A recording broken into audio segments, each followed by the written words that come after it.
자, 영생은 곧 유일하신 참 하나님과 그가 보내신 자 예수 그리스도를 아는 것이니이다. 아멘. 저는 저희 어머니께서 저를 낳기 전부터 신앙생활을 하셔서 저의 모든 기억의 시작은 교회입니다. 그래서 저는 사람들을 경험하고 사람들을 보아온 것도 교회 안에서 권사님, 집사님, 장로님, 목사님을 보고 자라났습니다. 저는 어렸을 때 교회 학교를 다녔고 교회 학교의 선생님들에게 참 귀하고 놀라운 말씀들을 배웠습니다. 그런데 저는 어렸을 때부터 영생이라는 말씀을 잘 이해를 못했어요. 영생을 얻었다, 영원한 생명을 가졌다라고 했습니다. 그래서 저는 영생이라고 하는 것이 사람이 죽으면은 그때부터 시작되는 것이라고 생각을 했어요. 그런데 성경을 읽고 또 신학을 공부해보고 또 교인들의 신앙생활하는 것을 이렇게 가만히 유심히 보면서 또 제 자신도 신앙 하나님을 경험하고 하나님을 체험하면서 새롭게 깨달은 사실이 뭐냐면 영생이란 죽어서 시작되는 게 아니라는 것을 알았습니다. 영생은 예수 믿고 구원받아서 물과 성령으로 거듭나서 내가 죄 사함 받고 예수 그리스도의 생명이 내 안에 들어온 것을 믿는 순간부터 영생이 시작된다는 것을 알게 됐어요. 믿으시면 아멘 합시다. 여러분도 그렇게 믿습니까? 참 놀라운 깨달음이었습니다. 내가 그동안 신앙생활을 정말 잘못했구나. 내가 잘못 알고 신앙생활했구나. 그래서 영생을 잘못 이해하니까 신앙생활도 무기력해진 거예요. 죽을 때 시작하는 영생을 굳이 지금부터 할 필요가 뭐 있어?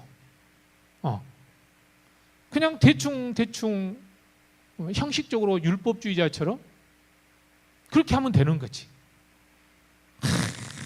젊었을 때부터, 어렸을 때부터, 어린 교회 학교부터 시작해서 막 성경 달달달 외우고 막 교회 주일, 거룩한 주일 지키고 11조 내고 막 이렇게 할 필요는 뭐 있어? 그냥 죽기 전에 꼴까하기 전에 그냥 예수 믿습니다라고 고백만 하면 되는 걸, 이렇게 얄팍한 생각이 들게 되었어요, 처음에는. 근데 그게 아니란 것을 알았어요. 여러분 잊지 마십시오. 신앙생활을 통으로 해야 합니다. 한번 따라서 신앙은 통으로 해야 합니다. 아멘. 지금부터 영원까지 통으로 연결되어 있어요. 그런데 신앙이 쪼각쪼각 난 사람들이 있어요. 자기 구원을 이해하지 못한 사람들은 쪼각쪼각해요. 그런 사람들은 어떤 사람이냐면, 그래서 그런 사람은 율법을 지켜요. 왜냐하면 이게 통으로 되지 않으니까 율법이라도 잘 지켜야 되거든요. 이게 율법주의자들의 특징이 뭐냐면 신앙이 쪼각쪼각 나 있어. 연결이 안 돼 있어. 그래서 내게 지켜야 될 율법 하나는 몇 개는 탁탁 지키고 살아. 그래서 내가 예수 믿고 있다, 구원받았다라고 하는 뭔가를 증거를 갖고 싶은 거예요. 그런데 여러분, 그건 절대 그러면 안 됩니다.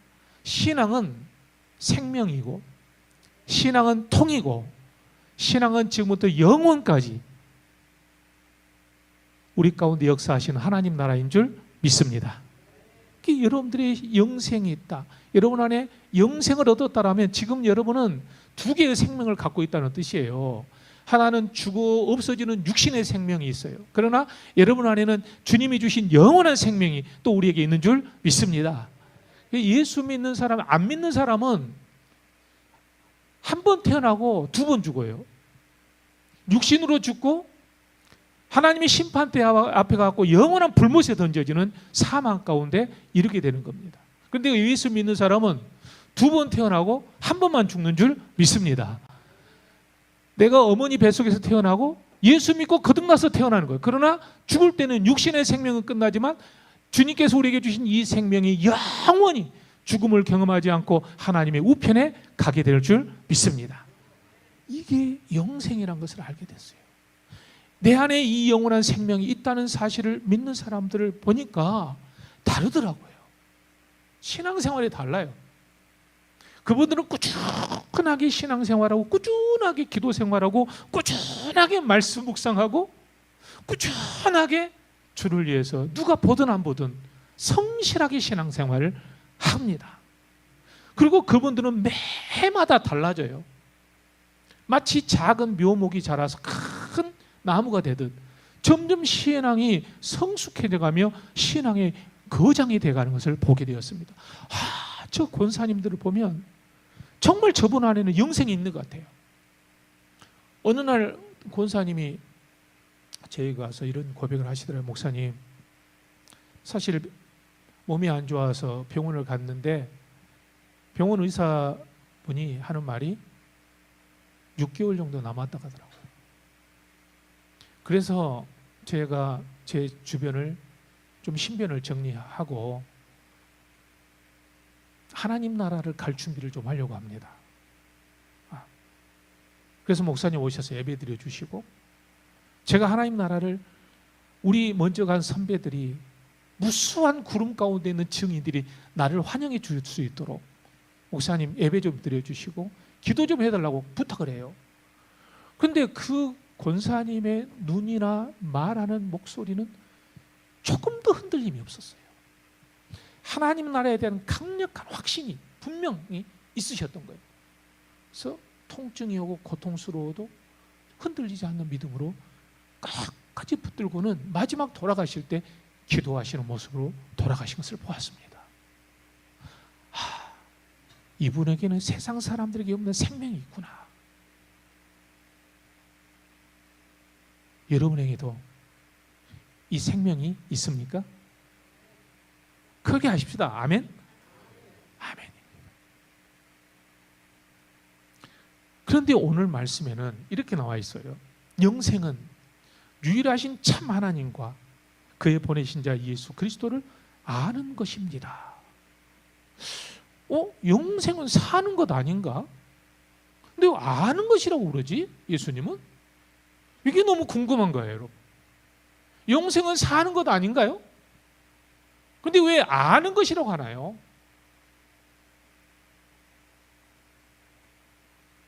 너무 궁금했습니다.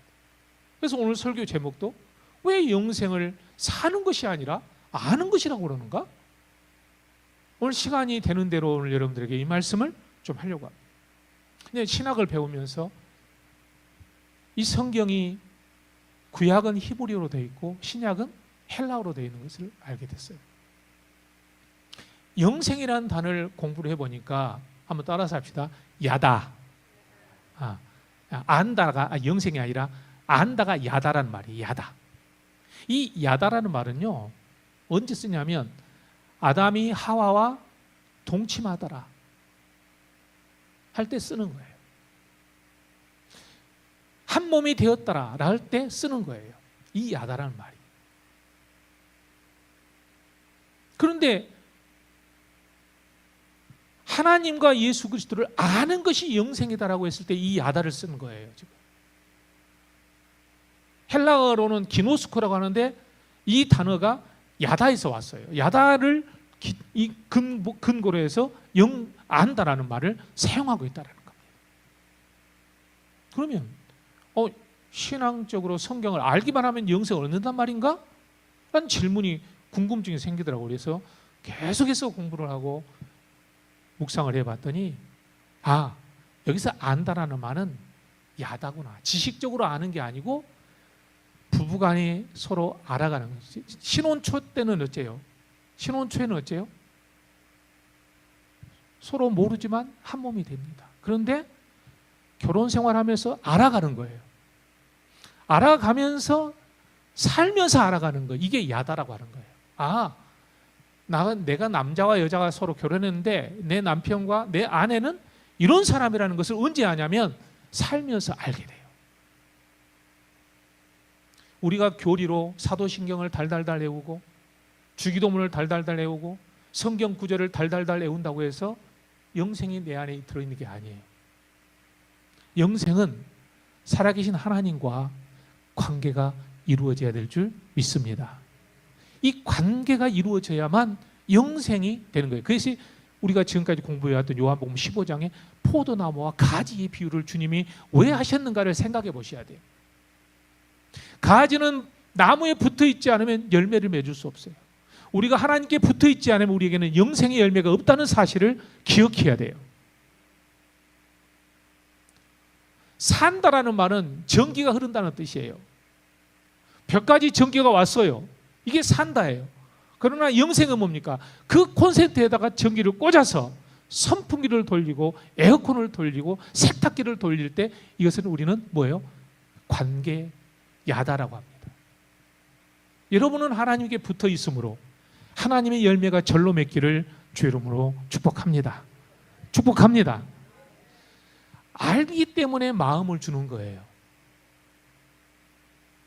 알기 때문에 우리는 마음으로 관계하고 경험을 통해서 알기 때문에 내 마음으로 예수님을 영접한 거예요.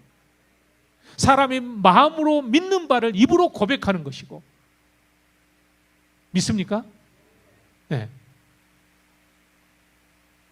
오늘 우리는 주님을 믿음을 통해서 알아가면서 영생이 내 안에 내가 만든 게 아니라 주님께서 우리에게 주신 겁니다. 그래서 여러분, 끊임없이 주님에게 영생을 가진 자는 주님에게 플러그를 꽂듯 주님께 기도하고 말씀을 의지하고 순종하며 나가기를 축복합니다. 축복합니다. 만약에 여러분 우리가 지식적으로 아는 것에 대한 위험성을 모르면 성경 내가 많이 아는데 나 성경 구절 500개나 암송할 수 있어. 이렇게 하는 사람이 있어요. 얼마나 어리석은 줄 몰라요. 여러분 중요한 성경 구절 하나 가르쳐 드릴게요. 야고보서 2장 19절입니다. 한번 다 같이 읽어봅시다. 시작. 네가 하나님은 한 분이신 줄을 믿느냐? 잘 아는도다. 누구도? 귀신들도 믿고 떠느니라 라는 말씀이 있어요. 깜짝 놀라는 말씀이에요. 하나님이 한 분이시라는 것을 귀신도 안 돼요. 이 말은 귀신이 신학적으로 정확한 지식을 갖고 있다는 뜻이에요.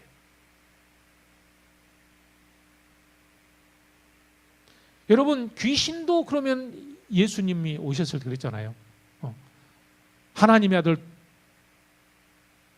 하나님의 아들이라고 그는 고백했어요. 다윗의 자손이라고. 그런데 예수님은 그 귀신을 몰살시키셨어요. 왜 그랬을까요? 예수님을 온전히 알고 예수님에 대한 지식이 정확한데. 귀신이 알고 있는 신학이 잘못된 게 아닙니다. 귀신이 알고 있는 지식이 잘못된 게 정확해요. 그런데 귀신이 예수님이 귀신을 멸하신 이유는 뭐예요? 예수님과 관계가 없기 때문이에요. 지식은 정확하게 알지만 예수님과 관계를 통해서 구원받은 자가 아니기 때문입니다. 어떤 사람은 신앙생활을 두려워서 신앙생활을 하시는 분이 계세요. 신앙생활을 하면 지옥 갈까 봐 두려워서요. 귀신들도 떤다니까요. 귀신들도 두려워요. 그래서 예수님을 하나님의 아들이라고 고백해요. 그런다고 해서 귀신이 구원받은 게 아니에요. 귀신이 알고 있는 그 지식은 구원받은 지식이 아니에요. 오늘 저와 여러분들은 온전히 세례받고 우리가 예수님을 내 마음에 믿는 바를 입술로 고백하여 우리는 구원받은 줄 믿습니다. 이것을 구원의 믿음이라고 해요. 구원의 믿음. 구원받은 믿음이 참 믿음이에요. 아무리 열쇠가 많아도 내 집이 현관에 들어가는 열쇠는 하나밖에 없는 거예요. 이 세상에는 많은 믿음이 있습니다. 갑자기 교회 다니다가 절 다닌대요. 그럼 물어봐서요. 어떤 분이 오셔갖고. 그래서 왜 당신은 교회를 다니다가 절을 다닙니까? 어떤 종교든 좋은 것 아니에요? 신실하게만 믿으면 되죠. 그래요. 그래서 그러시냐고. 그래서 제가 성경 구절을 이렇게 가르쳐 드린 거예요. 오늘 우리가 예수를 믿어도 하나님과 깊은 관계적인 신앙을 통해서 여러분의 마음속 그 마음의 중심, 여러분의 인격의 중심, 여러분의 그 마음에서 믿는 바를 온전히 주님을 고백하고 주님의 십자가를 받아들이고 주님의 생명을 받아들여서 여러분들이 구원받은 신앙생활 하시기를 소망합니다. 영이라고 똑같다고 하면 생각하면 안 됩니다. 영에는 우상도 있고 귀신도 있고 수많은 악한 영들이 많이 있습니다. 여러분들이 잘못 알고 있으면, 그 영을 잘못 알고 있으면 여러분들은 패가망신하게 됩니다. 그래서 봐보세요. 3절, 영생은 곧 어떤 하나님을 아는 거라고요? 유일하신 어떤 하나님? 참 하나님이래요. 이거부터 알아야 돼요. 여러분, 하나님은 한 분이심을 믿습니까? 여러분, 하나님만이 참이신 걸 믿습니까? 그럼 굉장히 중요합니다. 왜 하나님 앞에 참이 붙었을까? 왜 기름 앞에 참이 붙었을까? 왜 하나님 앞에 참이 붙었을까? 유사품이 많으니까요. 유사품이 많으니까. 영이나 영도 다 유사품의 영들이 많으니까 그러는 거예요. 자, 어두운 밤에는 먼지가 보이지 않습니다. 그러나 아침이 되면 창문으로 햇살이 들어옵니다. 그러면 방 안이, 그렇게 깨끗했던 방 안이 갑자기 먼지로 가득합니다. 밤새도록 숨쉬고 살았는데 막 먼지가 보니까 그때부터 문을 여는 거예요. 먼지가 새로 생긴 게 아닙니다. 빛이 그 먼지의 존재를 드러낸 겁니다. 그래서 성숙한 신자일수록 성령의 빛이 많이 비추면 비출수록 자신이 큰 죄이라는 사실을 깨닫고 회개하는 겁니다. 신앙이 약한 사람하고 적은 사람은요, 자신이 죄인이라는 사실을 믿지를 못해요. 왜 나보고 죄인이라고 하는지 모르겠다고, 왜 교회만 가면 죄인이라고 그러는지 모르겠다고 푸념을 합니다. 그것만 안 하면 살겠는데, 하나님의 참빛 앞에서는 우리는 모두가 죄인입니다. 말하는 것이나 행한 것이나 그것만 있으면 좋게 마음으로 생각하는 것만 생각해 보세요. 우리 전도 폭발할 때 그러잖아요. 하루에 3번만 여러분 마음으로 나쁜 생각을 해도 90평생 살면 몇 번이에요? 네? 셀 수 없이 많은 죄를 짓습니다. 이사야가 그걸 깨달았어요. 이사야서 65장에 보면 갑자기 하나님 앞에 예배를 드리려고 기도하는데 하나님의 영이 가득한 거예요. 이 전안에. 그때 그가 깜짝 놀라고 이렇게 무릎을 꿇고 기도합니다. 화로다 나여 망하게 되었도다. 갑자기 하나님의 영이 임하니까 먼지, 자기 안에 있는 더러운 먼지 같은 죄가 막 보이기 시작한 거예요. 그래서 여러분, 예수 믿고 기쁜 신앙에 가지면 가질수록 겸손해집니다. 자신이 큰 죄이라는 사실을 깨닫고 하나님의 십자가를 볼 때마다 감동을 받고 감사하고 찬양하지 않을 수가 없다라는 겁니다. 화로다 나여 망하게 되었도다. 베드로가 누가복음 5장에도 예수님께서 그 배를 타고 깊은 데로 가서 고기를 잡게 했더니 엄청나게 많은 고기를 잡았습니다. 베드로는 그 많은 고기를 잡고 좋아해서 펄쩍펄쩍 뛰어야 되는데 갑자기 두려워서 무릎을 꿇고 주님 앞에 고백합니다. 주여, 나는 죄인입니다. 떠나소서 나를. 왜 그랬을까요? 참 빛이신 예수님이 그의 마음을 비춰버리니까 두려움이 생긴 거예요. 여러분, 저나 여러분은 우리 모두가 동일하게 두려운 마음으로, 거룩한 마음으로 신앙생활하기를 소망합니다. 참 하나님을 아는 것이 영생입니다. 그래서 신앙이 깊은 권사님들을 보면 두려워합니다. 아무것도 아닌 주의 종도 가면은요, 막 예수님 맞이하듯 하고 목사의 입에서 나오는 말 앞에 막 벌벌을 떱니다.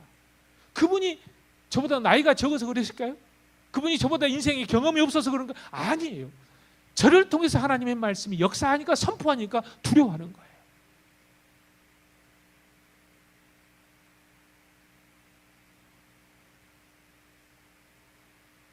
제가 지난번에 말씀드렸잖아요. 1907년 평양 대부흥회 때 주기철 장로님이 고백해, 내가 도둑놈이다. 왜 그랬을까요? 하나님의 성령의 빛이 비춰버리니까 감당이 안 되는 거예요. 이 죄를 숨기고 있을 수가 없었던 거예요.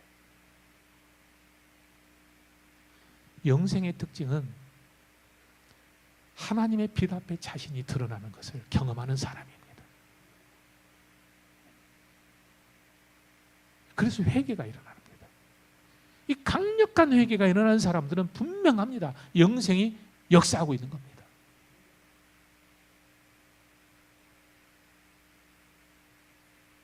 두 번째로 한번 따라서 합시다. 하나님을 아버지라고 부르게 됩니다. 아멘. 예수님은 당시 유대인들은요, 감히 하나님을 부를 수가 없었어. 그래서 하나님의 이름을 모음만 따가지고 뭐라고 했냐면 야훼라고 했어요. 아니면 아도나이, 주님이라고 했어요. 무서우니까. 그런데 예수님이 오셔서 뭐라고 가르치냐면요, 제자들에게 주 우리에게도 기도를 가르쳐 주셔서 그러니까 뭐라고 그랬어요? 하늘에 계신 우리 아버지라고 부르라고 합니다. 아바예요. 아바. 우리말로 하면 아빠예요. 똑같아요. 히브리어가 똑같아. 아빠라고 불러라. 아빠라고 부르는 아이들의 특징이 뭐예요? 두려워하면서도 두려움이 없는 거예요. 친밀함.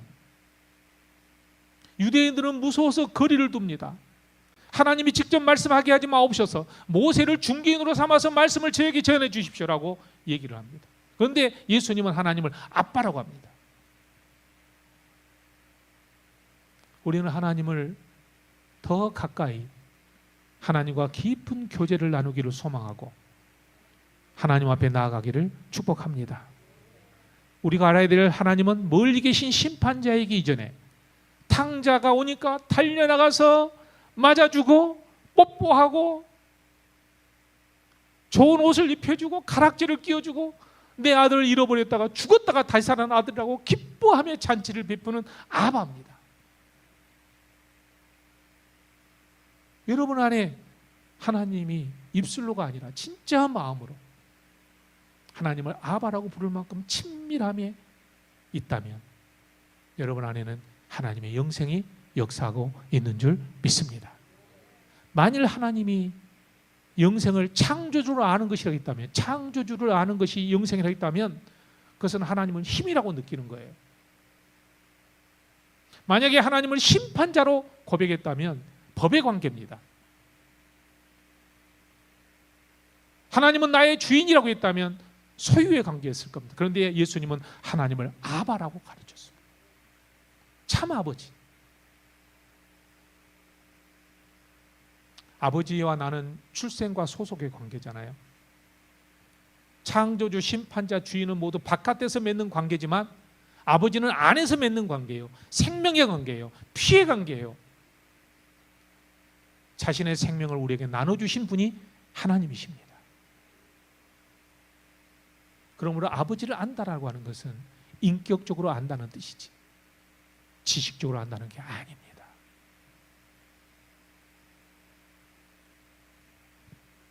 여러분, 하나님을 더욱더 깊이 알아가는, 여러분의 마음속에 하나님을 더 깊이 알아가고 깨달아가는 오늘 저와 여러분 되었으면 좋겠습니다. 그래서 영원하게 어떤 것에서도 우리를 끊을 수 없는 아버지와 나의 관계가 되었으면 좋겠습니다.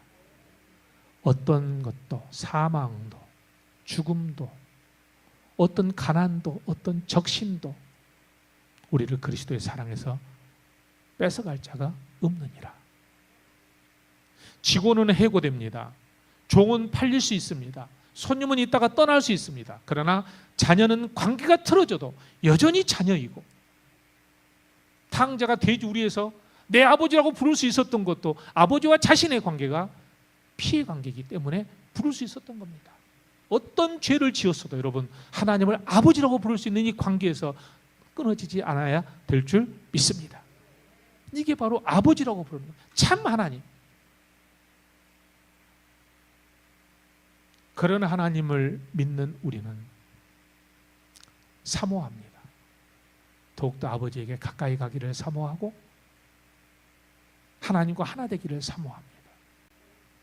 예수님은 아버지를 그렇게 사모하셨습니다. 아버지가 내 안에, 내가 아버지 안에, 너희들도 마찬가지다. 너희가 그분 안에, 그분이 너희 안에 계신 것을 믿으라. 오늘 우리 예배가 너무 형식적이지 않습니까? 마치 무슨 법률적인 관계인 것처럼, 마치 무슨 사무적인 관계인 것처럼, 마치 무슨 종과 주인의 관계인 것처럼 오늘 우리가 이렇게 신앙생활 한다면 우리는 그 영생의 풍성함을 누리지 못합니다. 내가 온 것은 양으로 생명을 얻게 하고 더 풍성히 얻게 하려 함이라. 따라서 합시다. 우리의 신앙은 아버지 때문에 풍성해야 합니다. 아멘. 어떤 권세 있는 집안에 며느리로 들어왔어요. 로마서는 우리를 그리스도의 신부라고 말합니다. 권세 있는 집안에 며느리로 들어왔어. 그랬더니 집안에 도우미도 많고 일 부리는 사람들도 많습니다. 이 며느리가 집에 들어왔는데 이 며느리가 자기가 가진 특권을 모르는 거야. 한 번도 이런 집안에 살아본 적이 없어. 우리 출신 성분이 그러잖아요. 아랫사람들에게 일할 것들을 일일이 역할 분담을 해주고 일을 시킬 수 있는 이 리더십이 있어야 돼. 며느리가 그 집 종갓집 며느리라면 예를 들어서 아무것도 모르는 거예요. 그러니까 밑에 사람들이 수군거리기 시작해. 조롱하고 무시하고 말을 듣지 않아. 그러면 되겠어요? 종갓집 며느리는 자기가 갖고 있는 특권과 권리가 얼마나 엄청나다는 사실을 알아야 된단 말이에요. 마찬가지 우리가 하나님 앞에 받은 특권과 권리가 얼마나 엄청나다는 것을 알고 여러분 말씀과 기도와 권세 있게 신앙생활하여서 보잘것없는 악한 귀신과 마귀들이 오늘 우리들을 틈타지 못하게 하기를 주의 이름으로 축복합니다. 우리가 제대로 못하니까 괜히 건드리는 거 아니에요. 안 그래요? 내 권리가 뭔지를 모르니까. 로마서에 그랬어요. 수요일날 내가 천사들은 우리를 섬기러 온 영이에요.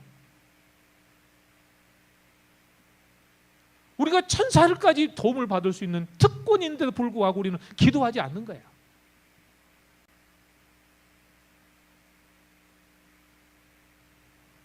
며느리가 나중에 그 특권을 알고는 기가 막힌 리더십을 발휘해. 한 사람 한 사람 한 사람에게 일일이 세세하게 명령하고 일을 주고 나중에 시어머니가 그걸 보고는 이제 네가 살림을 맡을 때가 됐구나 하고는 딱 열쇠 꾸러미를 주는 거예요. 이때 며느리가 뭐예요? 종갓집 뭐가 되는 거예요. 이제 시어머니가 그때 딱 신뢰가 가면 이 열쇠 꾸러미를 주잖아요. 그 집안에. 그러면 그때부터 주인이 되는 거예요. 안주인이. 예수님께서 그랬어요. 내가 너에게 천국의 열쇠를 주노라. 네가 무엇이든지 땅에서 매면 하늘에서도 매일 것이고 네가 무엇이 땅에서 풀면 하늘에서도 풀릴 것이다. 사랑하는 성도 여러분, 우리가 하나님을 너무 모르니까 영생에 대해서 알지 못하니까 누리지를 못하고 있는 거고 그래서 이렇게 무기력하고 이렇게 나약하고 신앙생활을 재미없게 하고 이래버리는 겁니다. 오늘 우리 모두 여러분의 신앙과 여러분의 가정과 우리의 모든 공동체가 하나님 나라로 풍성하기를 주의 이름으로 축복합니다. 아멘.